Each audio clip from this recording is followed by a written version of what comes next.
Okay, so for anyone who has joined who doesn't know us, Yay. yes, better. Okay, awesome. right.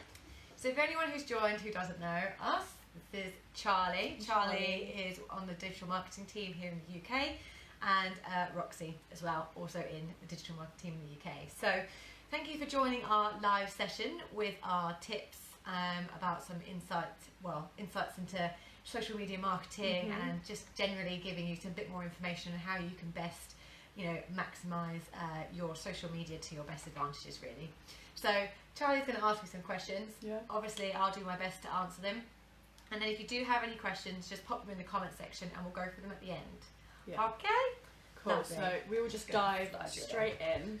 Okay. Okay. Real Right. good? We're in. Great. Okay.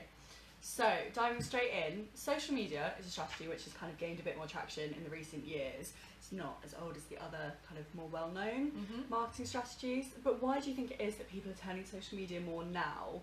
And why do you think it's so effective? Well, since obviously the most recent pandemic, research has shown that there's about 3.81 billion users on social media, and like the average activity is about an hour, 15 minutes a day. Yeah. So that's a huge potential for business owners to make sure that you're utilising that network so that you could obviously get your brand, its services, anything that you're selling out there to the masses, really. So yeah, it's obviously become such a phenomenon in the last couple of years. Absolutely. So yeah. And what would you say are the most popular social media platforms? Obviously Facebook is probably one of the more well-known ones, but how do you think that links into the other ones that are on the market? I mean, Facebook is like your bread and butter. You can't really go wrong with Facebook. And it is, like I said, it's got some of the, apart from YouTube, it's got like the most users on it. Yeah. So YouTube is still really popular, mainly because of the amount of video content that people are obviously pumping out there these days. But yeah, I mean, Instagram is slowly coming up on the rear of Facebook, really, because of the popularity, of people wanting to make sure that they put lovely aesthetical posts on there and things like that. I think it's quite obviously taken over Twitter, which has become a little bit more sort of saturated with things like COVID talk a lot of the time, which I'm sure we're all sick of. Brexit, if you're in the UK. If you're not in the UK, just a lot of politicians, I'm sure you'll find, fill up Twitter. So that can be really overcrowded. So I think Twitter's not becoming as popular with businesses anymore, just because of the fact that you can just lose everything in like the white noise. Yeah, absolutely. And Instagram and Facebook can be a bit more specific to the brand and industry that you're in. So a few people have asked how you attract the public to your organisation using social media. Are there any key tips that you could give people just looking for a kickstart to their social strategy? So obviously I think the first thing we want to start with is really like defining the audiences. So you need to figure out, right, so who is my audience? Where are they? What do they look? What do they look like in terms of like what are their interests? And like even things like age groups. So that demographic you really need to fine tune. Really important to get all of that at the beginning, right at the beginning, especially before you start anything. Yeah, because you just want to make sure that your content is like specific to the audience that you're targeting. So yeah, audience plays like a really key part of it. And then I'd say, like, before you start anything, I'd really brainstorm behind sort of like how you want to kind of position yourself on the digital in amongst all the digital noise. So things like your branding is really key. You might have already had branding if you've already like an established business who has a website, but you need to make sure that's replicated in your posts, anything down to the theme colours, the text, fonts. People need to recognise that if they come onto a social platform, they know that's you. Yeah, just like Dotsquares, blue and orange, they know it's us. And how would you do that? I mean, right at the beginning, I know here we use a lot of mood boards and we have a lot of conversations about that branding strategy. Would you recommend that kind of brainstorming to a lot of people? Absolutely. I think it's really helpful. It's like mind mapping. You really kind of see exactly what you want to portray, and I think you get a really good understanding from your competitors. I think no business would be where they are today if they didn't review what their competitors were doing, how they present themselves. At Dotsquares, we look towards other businesses who are like-minded like us to see what they're doing, how they position themselves, just how they brand inspiration, themselves. Isn't it? Exactly. So absolutely, they're really useful. Okay, great. And so in terms of trying new things, would you say it's important to do that, or do you think the same tried and true strategy is always effective? What's the balance there? I mean, every social media company will have a different kind of take on them. Yeah. I think from our own experience, I think it's really important that you try and mix and match as many different strategies as possible. And when I mean strategies, I mean like just because something hasn't worked first time around, it doesn't mean that it won't work eventually. Yeah. You just need to make sure that you're building that engagement up and then try it again a bit later and see if that works. Yeah. If it doesn't, then obviously try something new. Yeah. I think the biggest thing that people worry about from a business perspective is going on social media and not being professional. Yeah. But you really want to be personable. This is it's the a time. huge misconception. Absolutely. Isn't it? That you have to be perfect all of the time, especially if you're a business. Absolutely. You just want to, it's a fun platform to use, Yeah. so make sure you're being personable, make sure you're being fun, Yeah. talk about things that are going on. Everyone's feeling the same way about the pandemic, so that's a lot of relatable content you have there already. You want to find your own voice, basically. Absolutely. For sure. Absolutely. And how would you position yourself? I mean, in terms of the ratio of how much you sell, and talking about other things, like you said, the pandemic and anything else that's going on in the world at the moment, how would you portray this to your audience? Yeah. I think that the biggest thing a lot of people get wrong with social media marketing is they come onto the platforms and they talk quite heavily about like, oh, this is an amazing product we've got, everyone will really like it, you'll benefit from it. Yeah. But it's like a conversation. If Charlie was just talking at me non-stop, I mean, she'd be out of here. She would have walked out by now. I'd probably leave the room.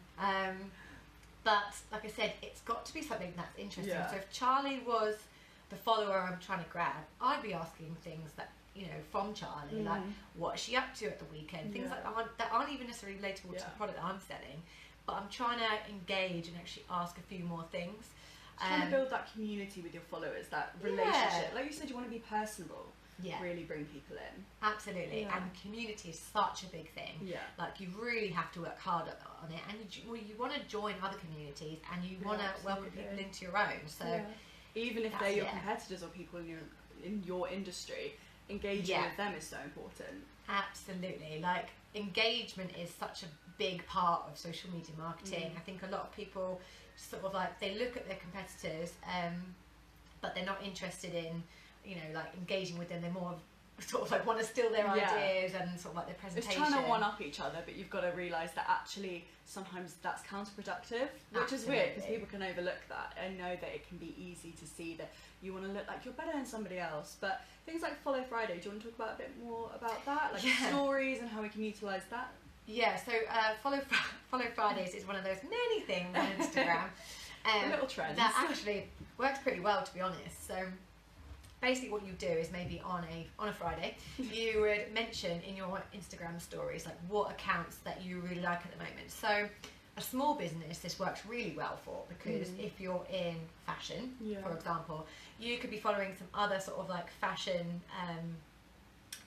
accounts as well that you're really kind of liking their inspiration, maybe it's just their motivation, maybe you just like their message, and you decide that you actually want to promote them. So you will already be following them, you'll already be engaging with them. So then what you do is on your Follow Friday you would mention them in your story, and what usually happens is they will mention you back. And actually when that happens, if they've got quite a large following, they actually pull over a handful of people because they're almost like self-promoting you. I mean, it works so easily sometimes, and obviously if you get quite a big mention from quite a big account, then obviously you get, you'll suddenly get notifications coming through. So absolutely, and that's really more the organic side of things, isn't it? Absolutely, that's what we're paid as. So, there are so many different ways you can approach that, and that's just one of them, isn't it?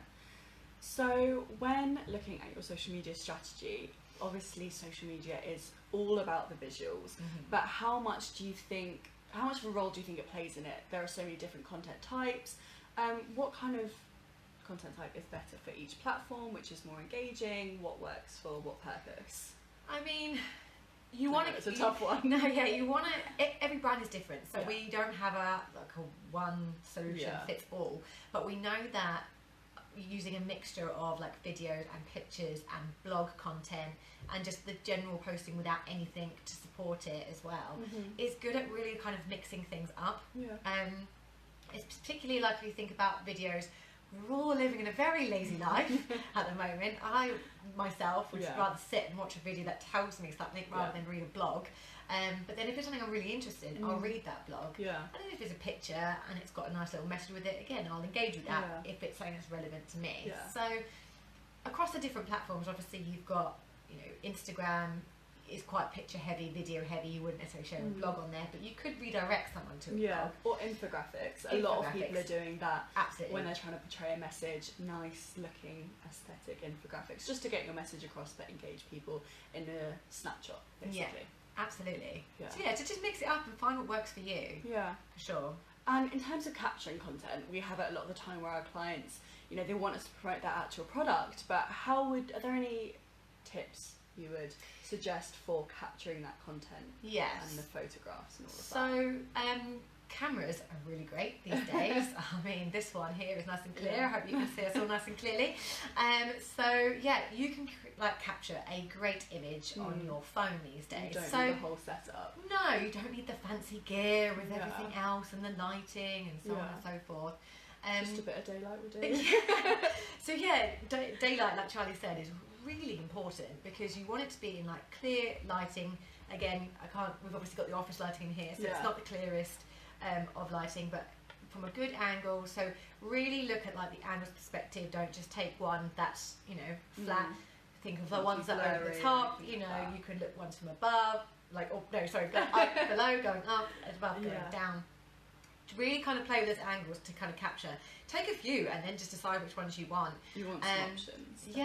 And then really, I think a lot of people are so quick to use filters, but sometimes the filters can actually decrease the value of the picture that's been taken. So I mean, I'm just trying to think, some of the preset filters aren't so good. If it's a case of you need to do a bit of a filter to maybe lighten the area, maybe you're not having so much luck with natural lighting, then Instagram has this great one where you can go in and you can change things individually to bring it up to that level of what you need without distorting the image using a filter. Definitely. I agree. So in terms of content for paid ads, what would you recommend for that? So paid ads, if we're obviously referring to this is obviously on different social platforms. I'm obviously thinking of Facebook in mind because it's the big one.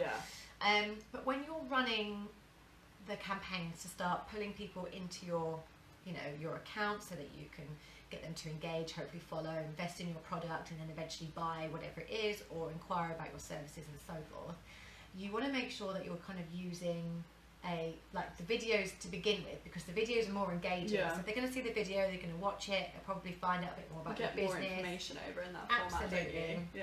And you're not asking them to do anything, so there's the high chance that they're going to watch it is probably, it's going to be much more beneficially for you as a business.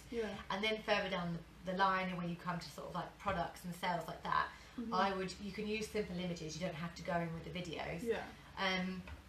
But you would always offer some type of offer to get that conversion. So for example, if you were selling a beauty product, I know we're going down this line at the moment, but it's the most the one that's probably most frequently been sort of I can recognise with, relate to. Sorry. So if you were selling a beauty product and I was showing all these different videos and that were really, really interesting, I got to the end and they were like 20% off, limited time only today. I'm definitely going to be clicking through, putting my details in and paying for this item, providing rather it's a good just cost. a plain brand awareness image. It's definitely better to do one with an offer. And Facebook have released something recently that says that basically if you offer something that's 20% discount above, you have a higher acquisition rate than anyone who offers something less than that. So like I said, you offer something that's 20%, or maybe it's a free download. Again, if it's a beauty brand, maybe you actually offer them a free skincare guide actually that they can download a PDF. All they've got to do is put their email in, then you've suddenly got an email list so you can then retarget and actually send them other information out. Gathering that data is so valuable. Definitely. So it's really, really important. So just delving a bit deeper into the paid channels across social media, of course Facebook is known for successful marketing campaigns. I mean, everything from brand awareness to traffic to conversions and everything in between. But for people looking at other avenues to reach a more diverse demographic, are there any other platforms that people can use, and kind of what would they be best to sell? I mean, you've obviously got the other ones that we kind of picked up on in this conversation already. Yeah. So Twitter, Pinterest, LinkedIn even. I know some people were still dabbling with Snapchat, and some people now want to, you know, go to TikTok, which obviously is... I guess it depends on It's your a bit audience and who you're fun. trying to target, but Snapchat and TikTok Absolutely. are definitely for the younger demographic. Yeah, absolutely. So it's just about knowing which platform you can utilise yourself, you know, for your brand. You don't have to be present on every single platform.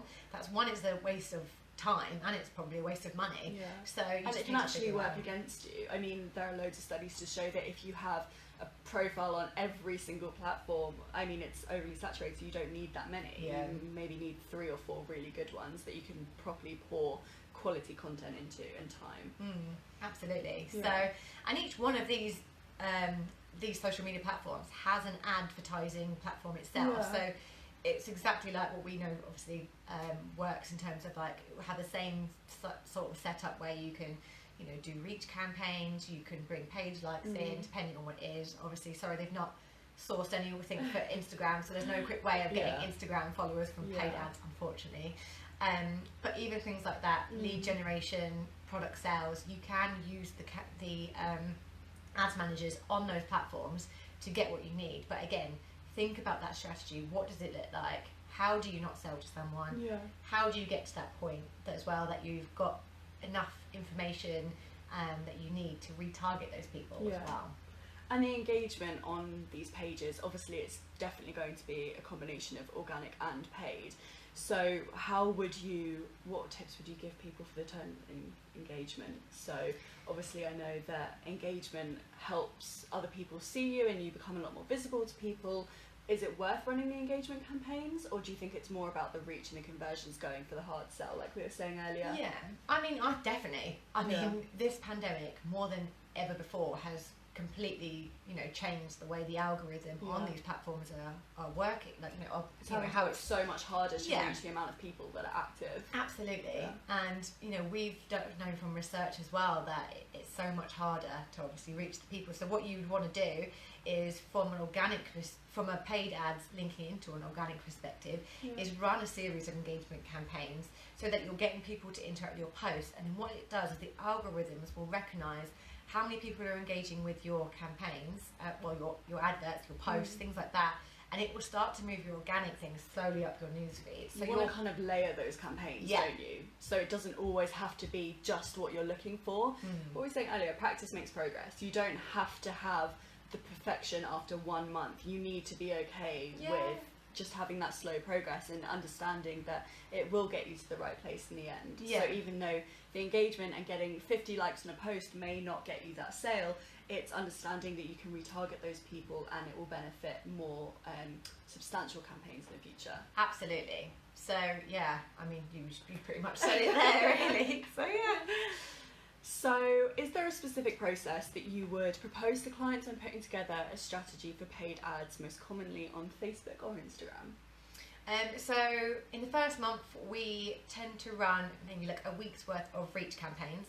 These typically, I'm just going to outline here actually. So whenever you run an ad on Facebook or Instagram, it will get the desired result that you're looking for. So if it's a reach, it's going to reach people. It's not going to ask anyone to do anything like your page or anything like that.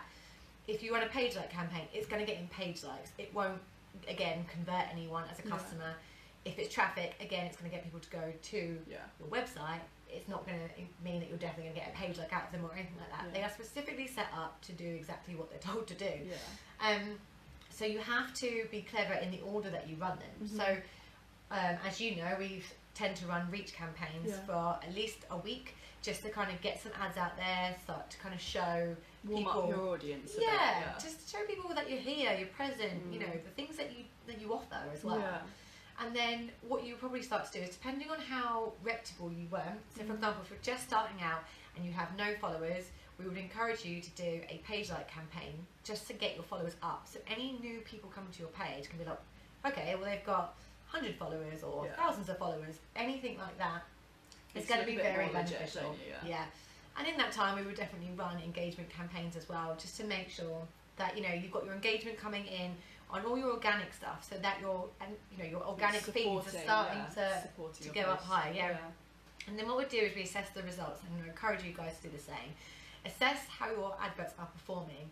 Look at the average cost per click to make sure, one, that your ads are working correctly, but also if you're ready to move forward to the next stage. You know, we don't want to start running before we can crawl, and so on and so forth.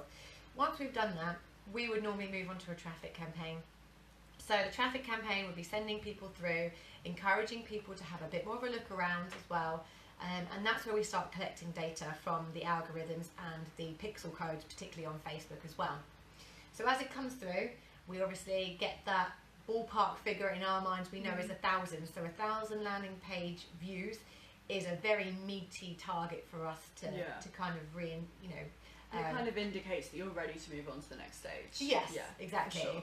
And that's when, as soon as you get your 1,000, you pick up all that data, and then you start sending them your discounts or your free downloads, and you just get, you get the sale, or you get the email come through, or you get the lead generation. But it's important to just keep reinvesting, like once you start getting those sales, on how you broaden your audience. So you're still getting new customers coming in. You're not just you don't want to keep it with those 1,000 people, you want to keep it growing. Absolutely.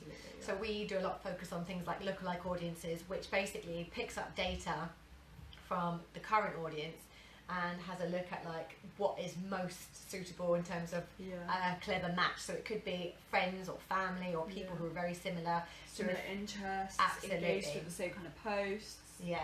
So if Charlie was doing, say she was going through and she was liking, again, this beauty brand going through, but she hadn't followed this beauty page, it would find Charlie in the lookalike audience because she most relates to the person we're trying to find.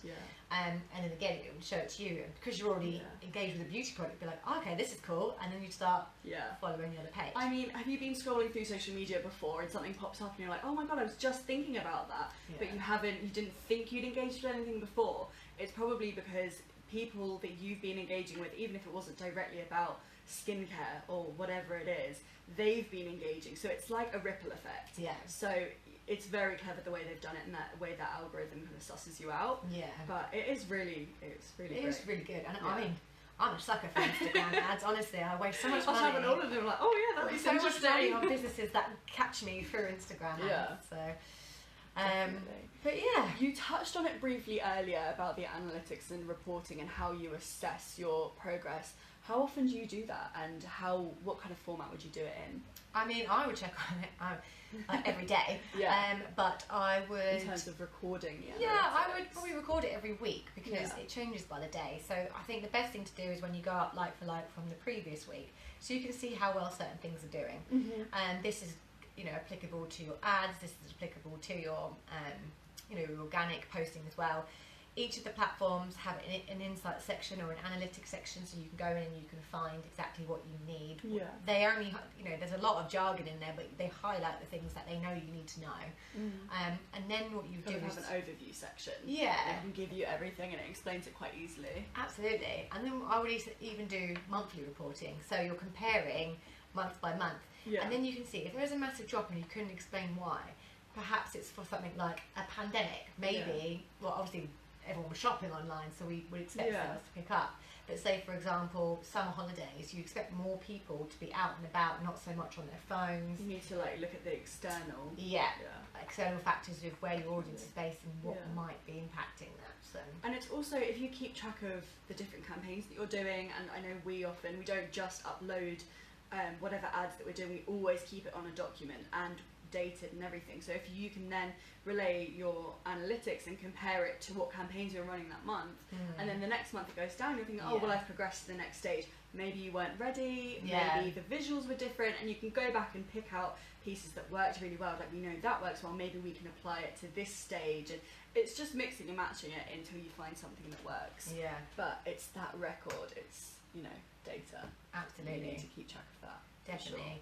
I think one thing that's quite key here is Google Docs is going to be your best friend. Google Docs, Google Sheets, because you can just constantly access the data whenever you need to. So just quickly, it's coming up to past. Okay.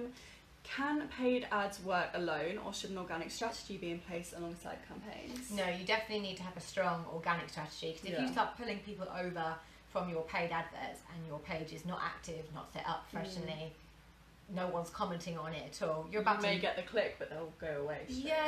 So you've also just lost the money on that person clicking through. So you need to make sure everything's accountable. For sure. And what about if it was the other way around and people were relying solely on organic media, especially if they have a small budget right at the beginning? What kind of method would you suggest to increase their reach, their follower count, and just how would this differ to a combination packages? Yeah, I mean, I think for small businesses, I think you really need to focus on actually churning out more posts a day. So I would do one in the morning, one in the evening, maybe one at lunchtime as well. So you've got more chances of your posts appearing on the feeds of the people that are following you. And once they start engaging, you'll start appearing a lot more. Like, you'll notice if you go on your feeds, you're going to see the ones that you have been. You probably, any accounts that you haven't been active with for a long time, they're going to appear a lot further down. Influencer marketing is also a really big one. So this isn't always free. I know sometimes you do have to pay for these people to kind of shout you out or whatever, but it was like what we were saying earlier, just sharing other people's stories and building that community. That's really key, especially if you're just doing organic. Definitely. And I think on that as well, like using things like this, Facebook Live, do a Q&A, like what's to say that you can't, or you could get someone could ask you, or you could get someone to do like a guest story where they that you advertise that they're going to take over, they're going to talk about a specific product. It could be someone that's like an expert in the business.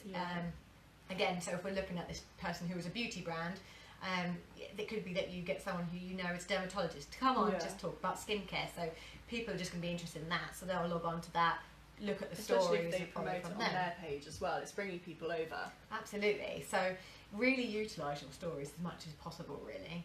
And then I think just doing like snapshots of things from like behind the scenes. So for example, it's going to sound really cheesy, and I'm sorry for all of those that really I don't feel comfortable doing this, but even things like a nice energizing breakfast shot of those who are starting the day right. It's relatable to everyone who eats breakfast to start with, especially if it's good food. You're going to relate to foodies, so again, that's another way of pulling someone in who's completely not even in your audience.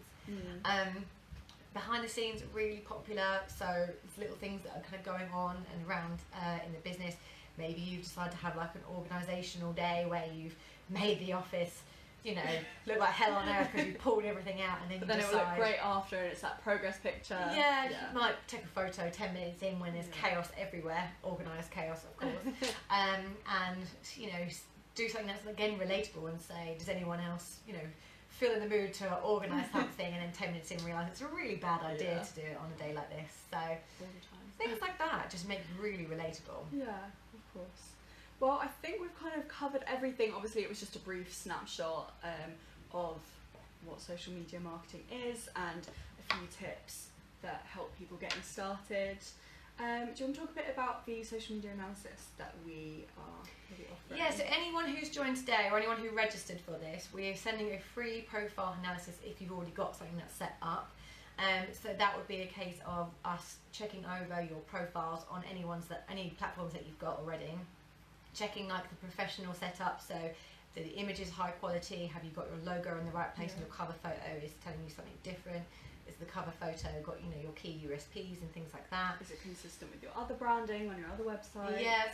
Simple things like the link's working. If someone went to contact you, does that work? Does your little things like that you'd expect. Surprised how often pages just aren't set up properly. I think people think they've done everything. There are always much more to it. Definitely. And I think also as well, we would also have a look at what you're currently posting, if you've got any posts going, and kind of suggest where you've got opportunities to look at other things that will be quite useful to your audience. So I mean, if you haven't filled out the link, for free. It is for free. And if you haven't filled out the link, you can always just get in touch with Rox and we'll get your details. We can always just look into it. Yeah. Does anyone have any questions? Feel free to put something in the comments below. To see if there's anything else. They're always quiet. Hope we've answered all your questions. That's why you don't have any questions for us. Oh yeah, for sure. Complete everything. Yeah. Anything else? No, it seems like we're all good. Perfect. All right, guys. Oh no. Okay. Just a heart. Sorry, just a heart. Well, thank you guys for joining today. Hope you found it interesting. Yeah. If Hope you haven't liked waffled it, on too much. let us know, and we'll try and do some more a bit further down the Yeah. line, maybe a bit more specific stuff. Yeah, if there's anything that you've enjoyed today and you wanted to hear a bit more about, as Roxy said, we can always just do a specific one on that, whether it's paid ads or organic, we can delve a bit deeper. Absolutely. But other than that, have a lovely sunny day wherever you are. I hope the sun's shining. And we'll catch a few of you soon, hopefully. Yeah. Once everything settles a bit more back to normal. Absolutely. Okay. All right, have a great day. Bye. Bye. Thank you.